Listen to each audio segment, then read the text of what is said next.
There is officially a new meta strategy in playing Luna that has taken over pro gameplay and is quickly coming to your pubs, and it involves this item right here, the Helm of the Dominator. The reason this item is so strong isn't just because of the domination of a creep, isn't just because of the 7+ all attributes, it is because of the passive Dominator aura that gives you a 20% base damage increase. Now, Lunar Blessing already gives you a 30% base damage increase when it's maxed out. At level 2, it's 20%. So if you think about this, adding a Dominator is like adding 2 levels into Lunar Blessing. Now we have 35 damage coming, additional damage coming from our Lunar Blessing. We're gonna go ahead, pick up our Dominator. Now we're at plus 62. And now there's a particular creep we want to dominate, and that is the Alpha Wolf, because the Alpha Wolf has Pack Leader's aura, which gives another 30% bonus damage increase, bringing us up from base stats, no items, to plus 99 bonus damage with just the Dominator and the Alpha Wolf. Welcome everyone, my name is Navitz, representing my esports team, the Sploush Troupe, and this video is brought to you on behalf of Gamers Class. Learn from the pros and boost your gaming skills with Gamers Class. The way we're gonna do this is by talking about items, and then spells, and then talents. Afterwards, we're going to watch a Luna replay so we can see this whole build being executed, and then we will go ahead and look at item timings and item variations, and then after that we will talk about drafting which heroes are good against, which heroes Luna is good against, and which heroes are good against Luna, and when you could potentially draft this hero.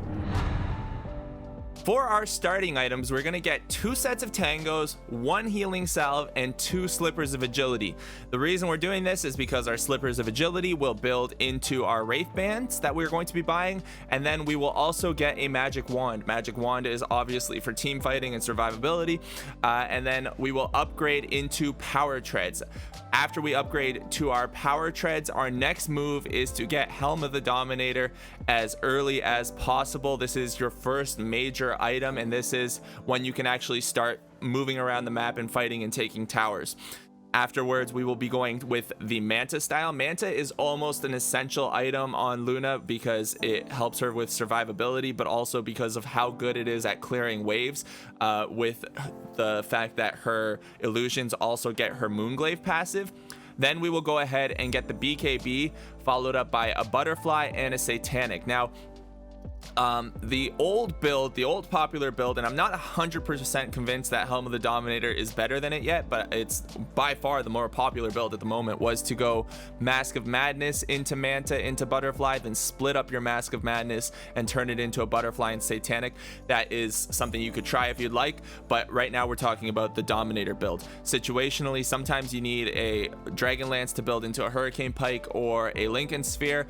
You can go Aghnums with this build, but we'll talk about that because of what happens with the talents. And the other thing I want to talk about real quick in terms of items is when you get your BKB. Typically your BKB is going to be your 3rd item after you get your Manta style. However, if they don't have any hard stuns or anything that you think you need a BKB for to team fight, if you think you can survive a team fight without using the BKB with only your Manta, then go for the Butterfly right away, and that's what we'll see in our replay that we're about to watch. However, you probably want it at least as your 4th item, or your 3rd or your 4th item, and then afterwards you'll get the Satanic. The way you use the Satanic in conjunction with the BKB is to wait till you're kind of low health, then you hit your BKB, then you hit your Satanic. Nothing can stop you from attacking, you're basically back at full health. So that's our item build on Luna, and the gameplay revolves around this Dominator. We'll see that in the replay. Skill builds. Okay, this is where it gets tricky. Now, what we're gonna do is talk about first the standard skill builds, and if you guys want to follow these, feel free. This is the easier way to play. It's definitely more popular in pub games, and that's just to max out Lucent Beam and also get your Eclipse at level 6.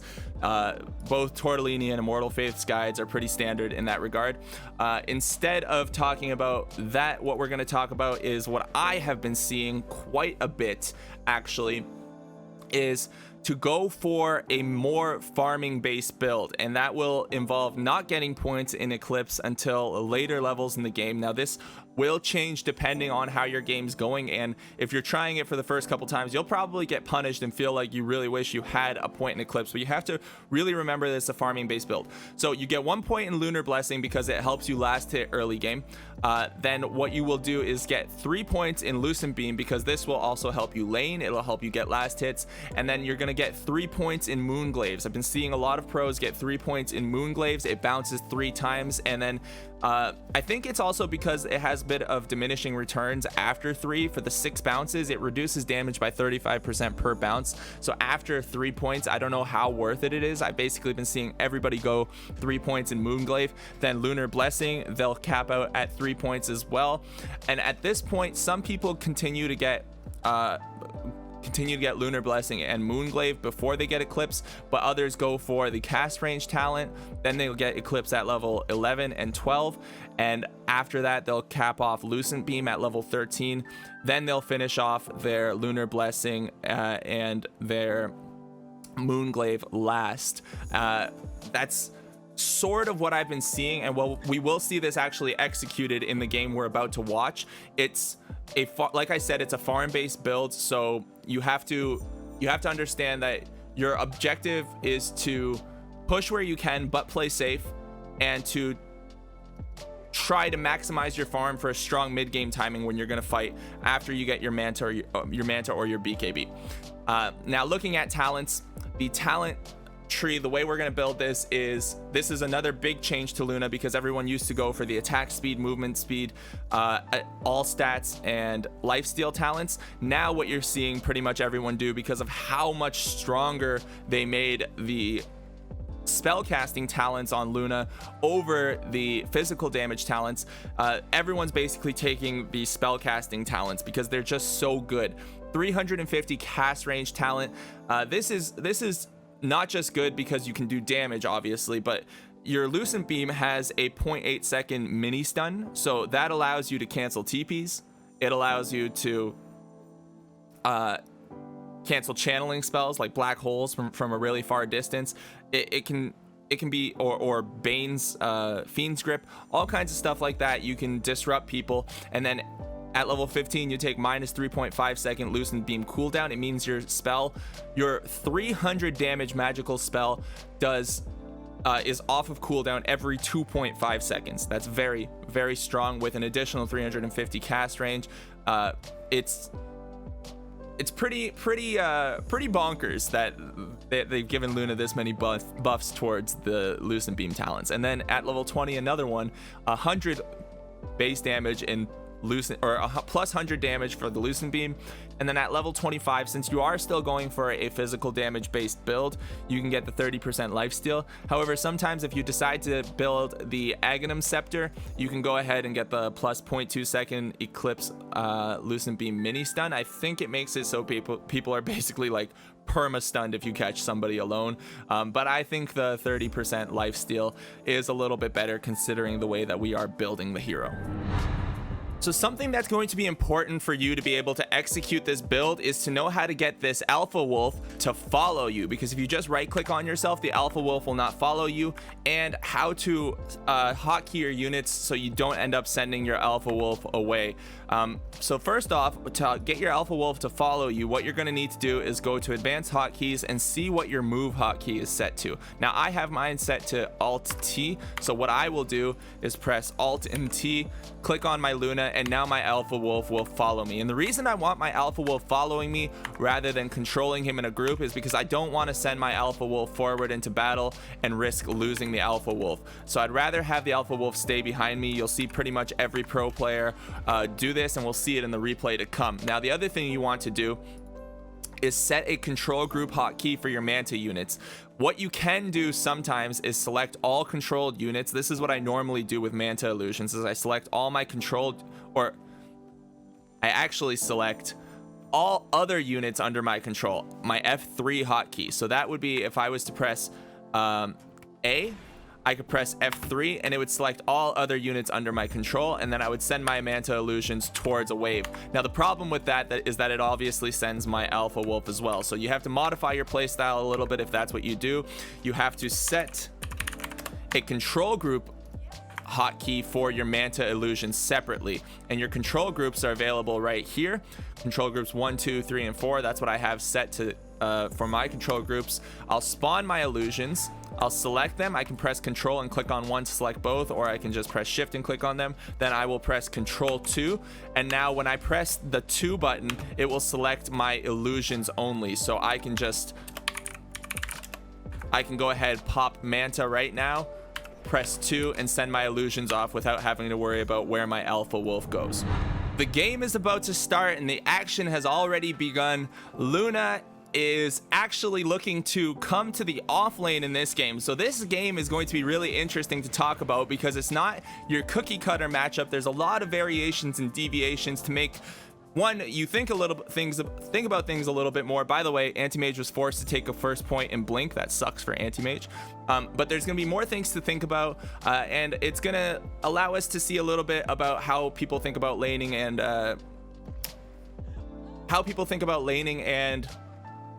creep equilibrium. So we're going to see how these lanes play out and what the matchups are. We've got Luna, Sand King, Nature's Prophet, Techies, and Shadow Demon against Mirana, Bane, Centaur, Anti-Mage, and Ember.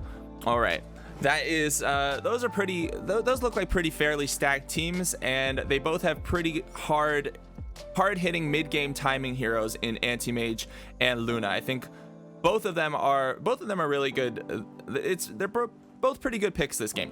Now what we're going to see is Luna is going to end up laning with a Shadow Demon in the top lane against Centaur, and Anti-Mage has gone bottom because he doesn't want to lane directly against Luna. Now why they've decided to pair Luna up against, or why they tried to pair Luna against the Anti-Mage, I'm not 100% sure on. I think it is a better matchup early game for Luna because she has the ranged attacks, so she has a little bit of an advantage over Anti-Mage. I wouldn't think that most people would typically try to get that laning advantage by switching lanes and putting Luna in the off lane, but we can see that the Dire squad has responded by sending the Centaur top and the Anti-Mage bottom, so they're still going to get the same relatively the same lanes that they would have. However, the safe lane and the off lane are kind of swapped this game, so it is a little bit interesting in that regard. Now what we're seeing here is Luna is forcing, what Luna has done here is get herself a certain amount of creeps and force equilibrium towards her tower. She's brought the lane equilibrium all the way back here instead of keeping it up here, and that means that she will be able to be a little bit more aggressive against Centaur War Runner. Lane equilibrium is important because where your creeps meet determines how much distance you have from your tower to the creep wave, and they typically meet right here, so this tower is safe. This lane is usually safe because you can back up underneath the tower. It gives bonus HP regen, it gives bonus armor, keeps you a little bit safer.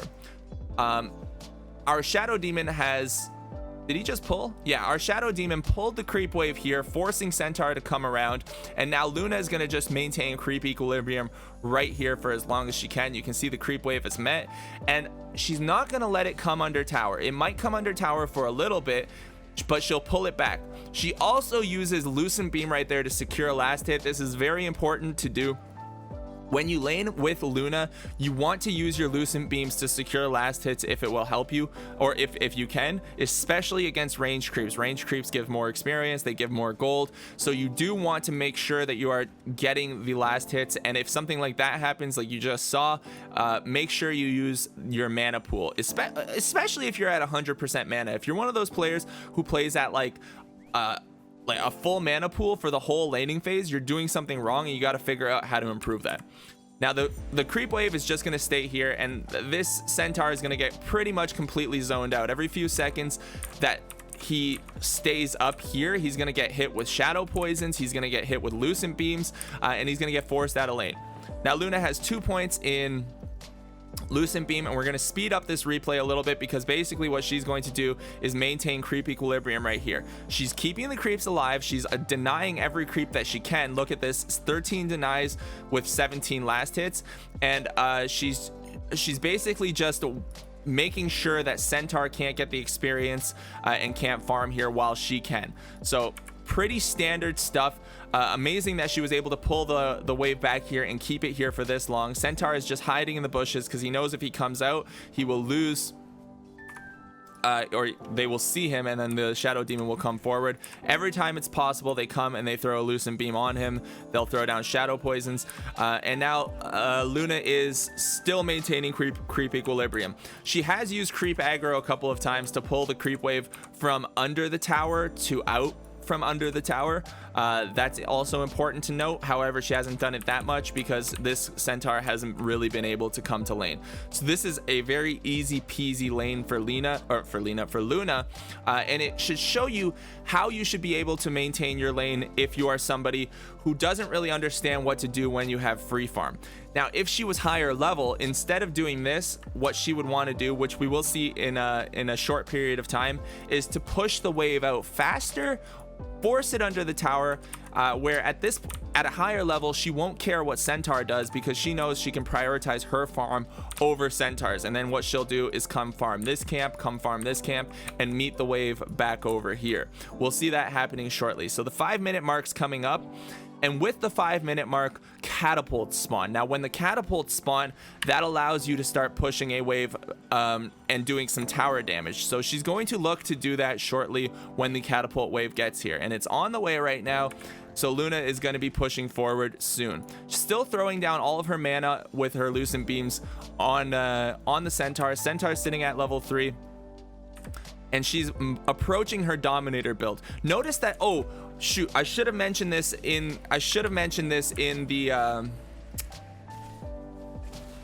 the skill build. Most players forego getting boots until they finish their Dominator. At least a lot of the times I've seen it, they've foregone getting boots before Dominator.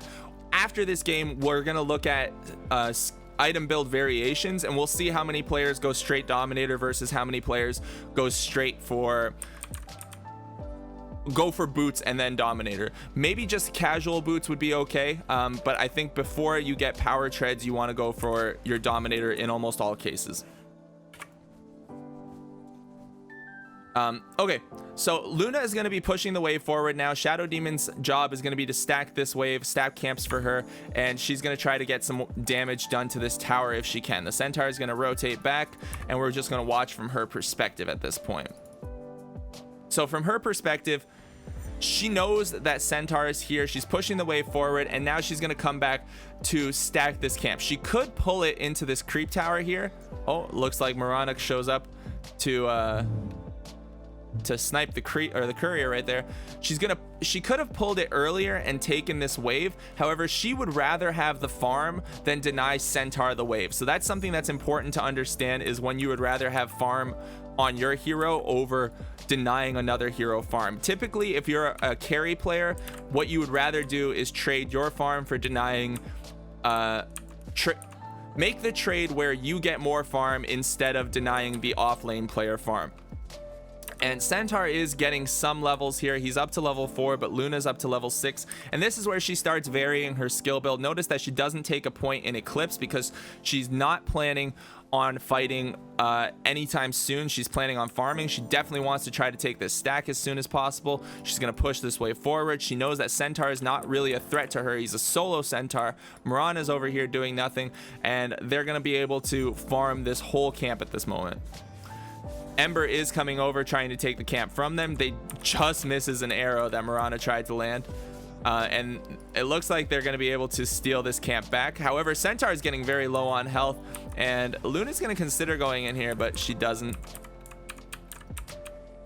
Instead, what she's going to do is go farm her triangle and finish off the Dominator. Now, I believe it's about 8 minutes in, and the Dominator is coming out. The courier taking a little bit of damage, but here is the Helm of the Dominator.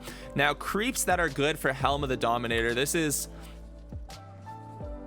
This is interesting because you don't always have to get the Alpha Wolf. Although Alpha Wolf is probably the best creep you can get, there are other creeps that are good. So that was the Wild Wing Ripper or something. I forget what that creep's name is. That creep is good because he gives you a bonus armor aura of 3, and he gives you and that creep lets you whirlwind, which is basically like a little tornado that comes out and slows people. So that's good in team fights. I'll mention why other creeps are good in a second too. Yeah, Wild Wing Ripper. So he has the tornado and the toughness aura, giving bonus armor of 3. This is really good if you want to push a tower, because it'll give all of your creeps bonus 3 armor, making the tower take more shots to destroy the creep than normal. You'll notice that Luna still hasn't dominated a creep yet because she hasn't found anything that she wants. So we're going to keep our eye on Luna and watch her farm around the map. She's going to take the camp, come push out the wave again, and then she's probably going to move back towards her jungle. Nope, instead she's just going to push this tower. The centaur is very low on health. Luna's coming forward. She's going to try to find him. From her perspective, the centaur is just juking through the trees right now. Gets one attack off. He stomps. He's cutting down trees, trying to get away. The Nature's Prophet is here, and Luna's like, you know what, screw it, I don't care about you, centaur. You can no longer do a lot of damage to me, and I can push this tower again. So with the Treants coming from Nature's Prophet, who was playing mid this game, by the way, Luna's going to continue pushing this wave. She just saw centaur again, so if she sees him, she'll more than likely throw down another Lucent Beam. Yep, throws down a Lucent Beam and is continuing her skill build. So you'll see she's level 8. She has 2 points in Moonglaive, 2 points in Lunar Blessing, and she'll continue to get 1 more point in Moonglaive. Now this creep right here, this guy is the Hellbear Smasher, and he has 2 really cool things about him as well. He has Thunderclap, which is an ability that slows people by 25% for a short period of time, and it slows their attack, also does 150 damage. But in addition to that, what's really cool about this guy is that he has Swiftness aura. He increases your attack speed by 50%, and that's what Luna's looking for, because he allows you to attack faster and farm more than you would be able to without the Swiftness aura. It's sort of like your level 15 talent, the plus 15 attack speed, except for it's aura based, so it also goes on your creeps and your allied units around you. Now Luna finds the Alpha Wolf. This Alpha Wolf is what you're looking for. The pack leader's aura gives you 30% bonus damage, and we see right now Luna has plus 89 damage, 3 points in Lunar 3 points in Lunar Blessing, and the Helm of the Dominator. So she's pretty strong at this point. She's coming forward, doing some damage over here. That's fine. We're just gonna watch the farming patterns at this point and see where she ends up and how she completes her skill build. So 3-3-3, very, very interesting, and almost no heroes there's almost no heroes you see do that. It's a very, very strange way to play, but you can see that she's trying to still be aggressive. Even though she's pushing a tower without Eclipse, she's still, even though she doesn't have Eclipse, she's still pushing a tower and being aggressive. Now the second that she sees danger coming, she's most likely going to back up. So the Ember is here. They know that they probably can't kill Luna. Oh, never mind. The Nature's Prophet turns in. They've got the numbers, and she's going to continue pushing the tower down. One thing I didn't mention yet, because I talk about it so often I forgot to mention it, is that the dominated creep also gets a crazy amount of health. It doesn't matter which creep it is that you dominate. If you dominate a melee creep that has 500 health, if you dominate a ranged creep that has 312 health, if you dominate an Alpha Wolf, whatever it is, their health goes up to 1,500, which makes it a really, really good unit for tanking the tower as well. It's also really good if you have a catapult under tower that needs to tank damage. You can go ahead and do that. You can go ahead and use your dominated creep to do that. Now Luna is just going to move through the jungle at a pretty fast speed here with her Alpha Wolf trailing her. Remember, like I said earlier, you have to use your move command to put the creep on you. She accidentally moves it forward, but then she puts it back on herself. Now she has the Yasha and is going to be completing the Manta. This is a very fast Yasha timing with the Dominator. She has Treads, Dominator, Yasha at, what is this, 14? She had it at 14 minutes. Now she's gonna go ahead and farm this part of the map again. Instead of free camera, we're going to watch her perspective so we can see what she knows. She knows actually, we're going to watch only the Radiant's perspective from here on forward. Well, she knows where some of these creeps are. So she sees anti-mage right there, and she sees centaur top, which means that she can push this bottom lane pretty far. She's able to push all the way up here. Now she's getting engaged on. She actually used, oh, that was really cool. Let's go back a couple seconds. This is really cool. She uses the alpha wolf here. Notice that when the arrow comes out from Mirana, she's going to use this alpha wolf and move it forward to block the arrow. The arrow's coming, moves the alpha wolf forward, and I don't know if she had moved it forward enough, but either way, she gets 1 point in Eclipse here. It's only level 3 Eclipse at level 12 with 1 point in Eclipse. She probably only leveled it because she had to fight, but they do manage to turn this team fight around. So what was looking like a pretty tough situation is actually Luna being able to survive the whole team fight and turn it around, which gives her the opportunity to farm the enemy's jungle now. When you win a fight, if you win a fight and you're playing a core position on your team, what you want to look to do is either take an objective if possible. If not possible, farm the enemy's jungle, and if it's too dangerous to do that, then you retreat to your jungle and either regen or farm your jungle areas and wait for a creep wave to be pushed, or a creep wave that you can push out. I didn't say you should farm a creep wave though, which I should have said first. You should push out a creep wave first and foremost if that's available. That should be always, like, having the lanes pushing should be what your primary goal is, to have them pushing forward, because it gives you more map control. If your lanes are pushing into their towers, that's something that they have to react to and defend, and it gives you the ability to farm more of the map and also to know where the enemy heroes might be, because right now the enemy team, they only know up to this point of the map. They only know up to, like, wait, right about here. That's all they could know, unless they have wards in different positions. But Luna's team, they know a lot more than the other team because of how far forward their lanes are. And you can see that this techies up here is actually pushing waves as well. Luna is just continuing her farming patterns, almost has the manta. It's going to be a very fast manta timing that we're going to see come out of her. It's like, should probably have it by, holy crap, it looks like it's going to be like a 17-minute timing. Yeah, no, not even 17, 16:45 minutes, and now she has manta. So with manta, she's going to be able to push waves with her illusions. She's going to be able to get out of roots. So there are multiple root, or there's only one root on this team, which is the Ember Spirit's Searing Chains, but she will be able to escape that. Centaur does go away, and you'll notice that this Luna, in terms of the talent tree, took the 15 attack speed. I honestly am questioning whether that was a mistake or not. I think it probably was, because there is a Bane in this game.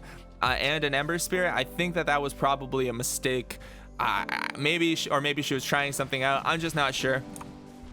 The cast range talent seems to be better, especially because she's going to take the other damage based talents on Luna.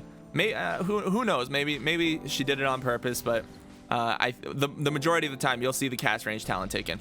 Now they're looking to take Roshan right now because they have the advantage in the game. The other team's on the back foot a little bit, and they know that there's no way that Anti-Mage has hit his timing or could be possibly ready to fight yet. Unfortunately, they do lose the Sand King, so they're in a bit of a tight spot. Anti-Mage does have his Battle Fury, but it's going to be some time before he gets his Manta. And ooh, this I want to point out. Let's go back 10 seconds because this is important here. Something that Luna is about to do. When you're playing Luna and a hero is trying to chase you down, if you do something like walk up a hill and that hero is still chasing you and you have your Eclipse available, you're going to want to wait till they start walking up the hill, then hit your Eclipse so that you can chase them with the full Eclipse duration, which is what you're going to see Luna do here. This Anti-Mage walks up, she hits Eclipse, and everyone runs away from her. There might have been an opportunity to turn that, but that's basically like a Luna mechanic right there that you should know about. Walk up a hill, wait for them to chase you, then hit Eclipse. Most of the time, you'll just get a free kill on somebody who doesn't know that you shouldn't walk high ground without vision. Luna's damage right now, still plus 89. Still plus 89 at the moment. She has quite a bit of damage coming out of her with the 150 plus 89. She's probably the strongest hero on the map. Like, if you look at Anti-Mage, she does plus 133 plus 60, Luna plus 153 plus 91, and she's only going to get stronger. Now, the next item she's going to build is a BKB. I don't know if BKB is the best item in this game, the most preferable. I think a butterfly would probably be better. Doesn't she build a butterfly? I feel like this Luna builds a butterfly next. Anyways, the reason I'm saying a butterfly is probably better in this game is because there's a Bane on this team, and Bane has a BKB piercing stun, and they also have a lot of physical damage. Ember is mostly physical. Anti-Mage is going to be doing a lot of physical damage to you, so you do want evasion against these heroes. And I'm pretty positive this Luna is going to switch this from a BKB to a butterfly. Yeah, she does. There she goes. She switches her build choice from a BKB to a butterfly, and I think that makes the most sense. Now, she's level 15 right now with maxed out Lunar Blessing, maxed out Moonglaive, and she's gonna go ahead and max out, I think, Lucent Beam next. Not positive about that, but we'll see. They do manage to get a kill bottom on Centaur right now, and she's pushing the wave forward with her illusions. So that's what you should be doing when you're clearing waves with Luna. When you want to push multiple waves at the same time, you can put your illusions towards one and send your hero to the other. She has the added bonus of having a Shadow Demon, who is a fantastic hero in conjunction with Luna. He's actually also very, very good against Shadow Demon. So that's a really strong draft choice, actually. Shadow Demon's probably the best pick in this game when you look at the overall team. Never really realized that till now. And they're going to come back and try to take Roshan right now. So they have a Techies who has the pit mined up a little bit. A Mirana shooting arrows. They know that Moonlight Shadow is down. However, they have Eclipse ready. She has 4 points in Eclipse. There's the minus 3.5 second Lucent Beam cooldown. Every 2.5 seconds, she can throw down a Lucent Beam, and she's going to go ahead and just try to get this Aegis. They have vision of people around the map because they have some wards. They know that Ember's close by. Anti-Mage blinks in, gets hit by pretty much everything. He does manage to snatch the Aegis, but he got blown up by the Techies ult, so the Aegis is gone. The team fight's looking pretty much over. Luna doesn't have any mana left. They're gonna try to back out of this, I think. I hope they don't lose the Nature's Prophet. Nope, Nature's Prophet is going to not get away. So they do lose the Nature's Prophet. Anyways, they lose the Nature's Prophet, but that's okay. Luna is still farming. So Luna has the next item coming to her, which will be the butterfly. And what I was saying at one point, I think, was that before Dominator was the standard build, going Mask of Madness was the build on Luna, because you would go Mask of Madness, Manta, and then you would split up your Mask of Madness components, which is the Quarterstaff and the Morbid Mask. So she has the Quarterstaff right now. You would split the components up by disassembling it, and then buy the butterfly and the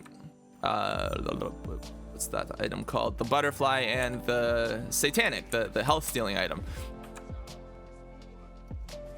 It's strange that nobody's going Mask of Madness anymore at all, because I'm pretty much seeing almost everyone go Helm of the Dominator. Maybe it'll come back into fashion at some point, but for now we are just watching the Dominator build completely take over the pro scene, at least, and the pub scene in some way.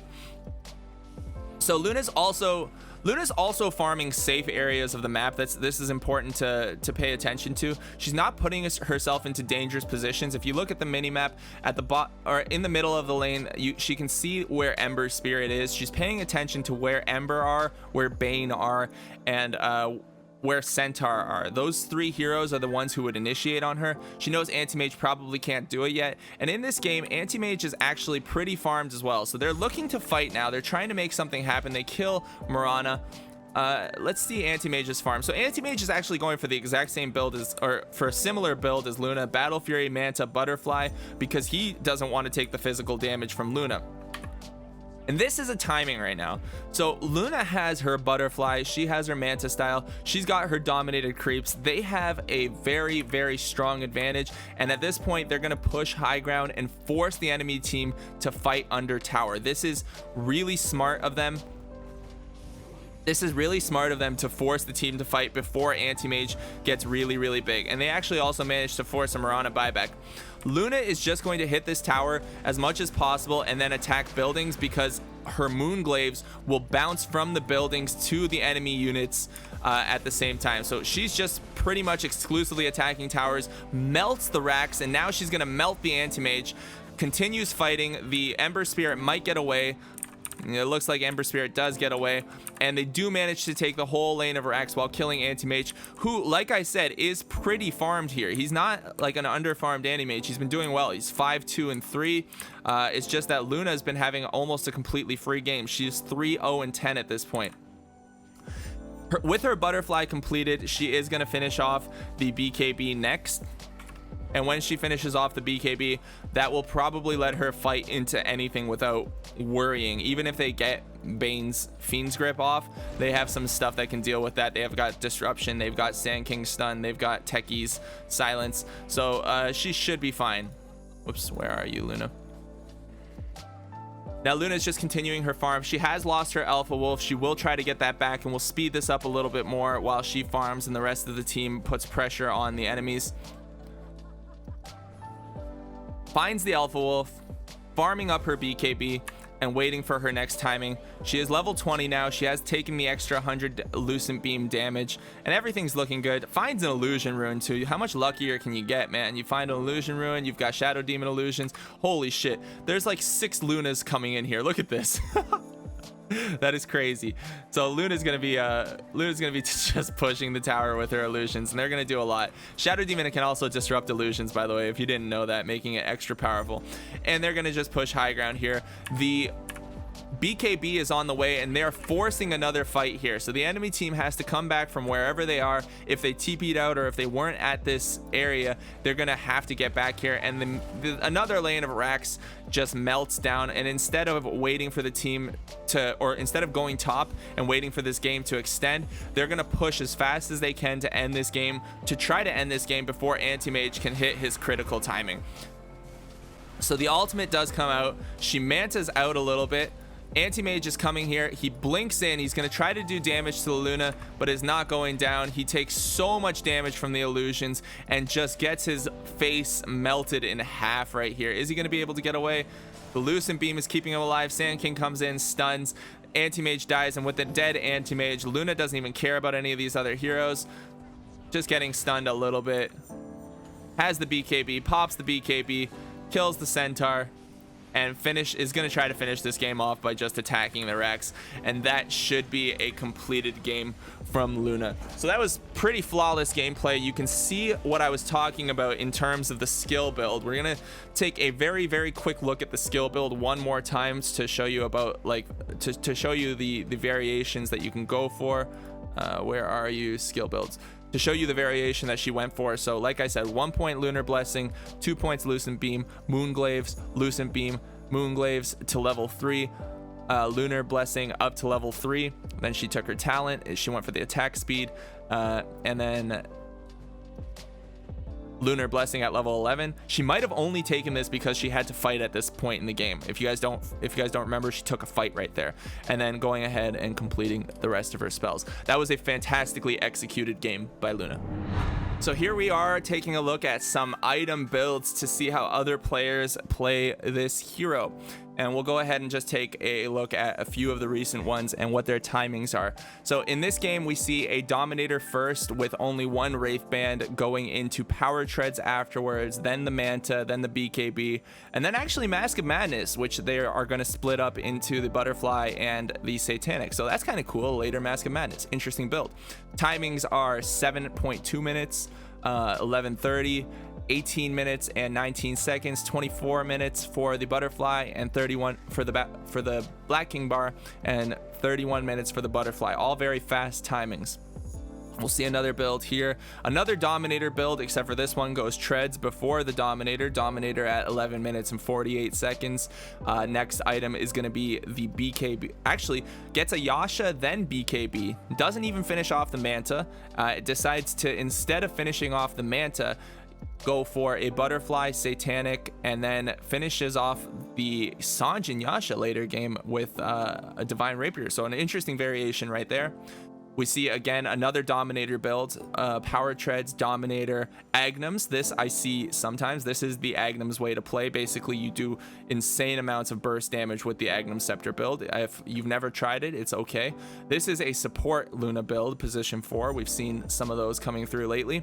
And here is a more standard build that was popular not too long ago. That is going Mask of Madness into Power Treads, Manta, breaking up your Mask of Madness, and also buying the Black King bar, but you break up your Mask of Madness for the Eagle for the Butterfly and for the Satanic, and then you finish it off with a Scotty.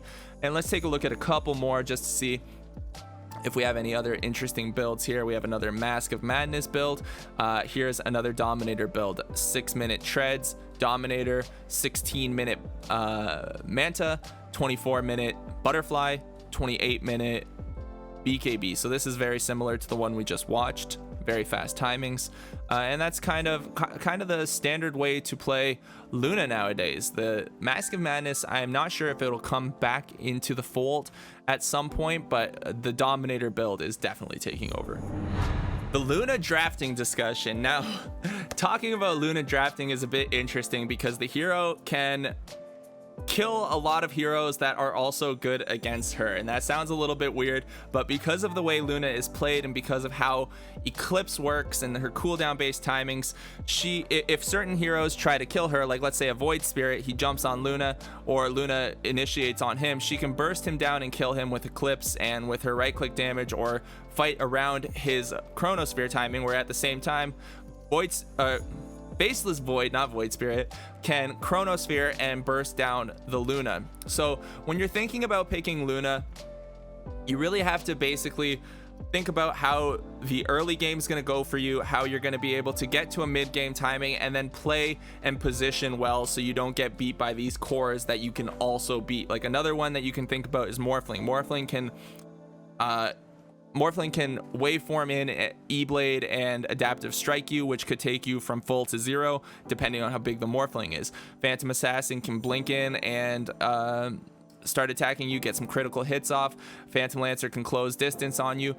There's a lot of heroes that can close distance on Luna as counter hard carries, but they're not necessarily like hard counters to Luna.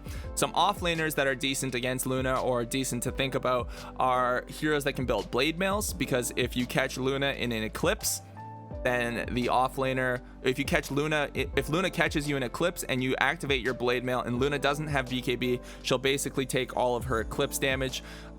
You can think of heroes who have initiations. So Axe has his Blink Call, Legion has Blink Call, Clockwork is good because he can hook shot in and call. Sand King does a lot of damage with his ultimate and his Burrow Strike.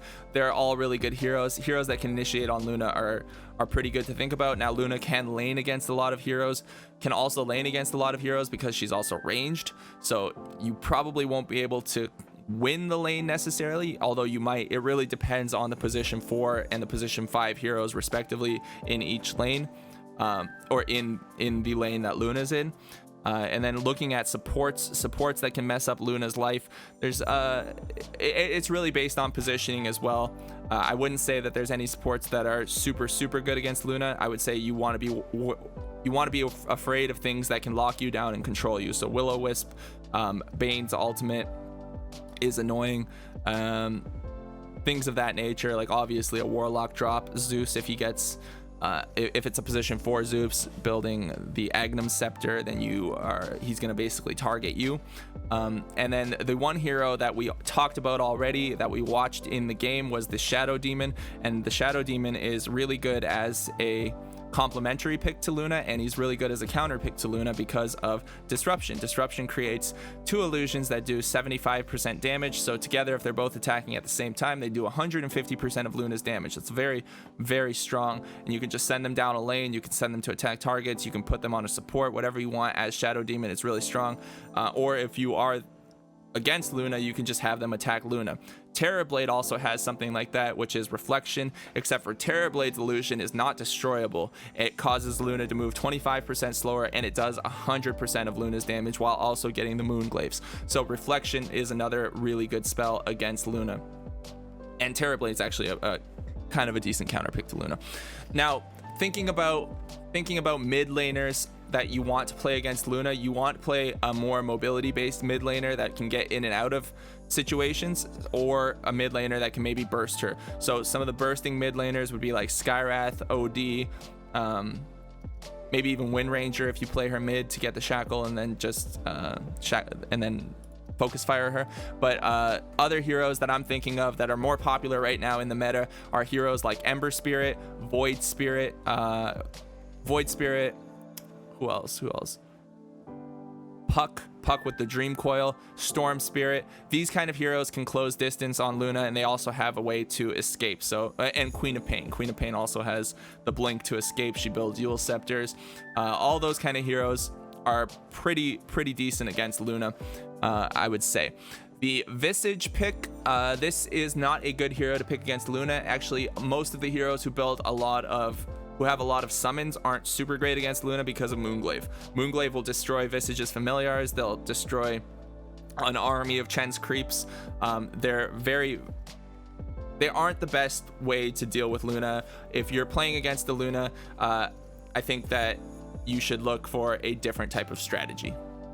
Thank you all for watching. Again, I am Navitz. My esports team is the Sploush Troupe, and this video is brought to you on behalf of Gamers Class. Now, do let me know if you try this strategy out, how it works out for you, if you have any questions, whatever it is. Until next time, guys, one love.